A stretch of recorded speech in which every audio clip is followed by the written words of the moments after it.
রমজানের শেষ দশকে 5টি আমল ভুলেও মিস করবেন না।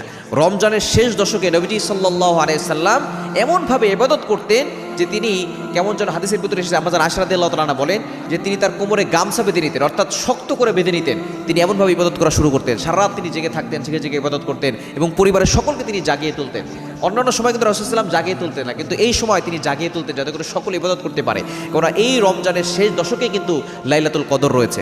আমরা শুধু লাইলাতুল কদর 27 রাতে তালাশ করি, নো, আপনি এই 21 রাত, 23 রাত, 25 রাত, 27 রাত, 29 রাত, বেজোর রাতগুলোতে তালাশ করবেন এবং শেষ 10 দিন প্রতিদিন আপনি আমল করার চেষ্টা করবেন। এই 5টি আমল ভুলেও মিস করবেন না। নাম্বার 1, 1 নাম্বার হচ্ছে আপনি একটি দোয়া পড়বেন, কেননা যে কোনো রাতটা লাইলাতুল কদর হয়ে যেতে পারে। এজন্য আল্লাহর কাছে দোয়া বেশি বেশি করবেন এবং একটি দোয়া বেশি করবেন। আম্মা জান আয়েশা রাদিয়াল্লাহু তাআলা আনহা তিনি নবী সাল্লাল্লাহু আলাইহি ওয়াসাল্লামকে জিজ্ঞেস করেছিলেন, ইয়া রাসূলুল্লাহ, ইয়া হাবিবাল্লাহ, যদি আমি কোনোদিন লাইলাতুল কদর পেয়ে যাই তাহলে আমি কি দোয়া করব?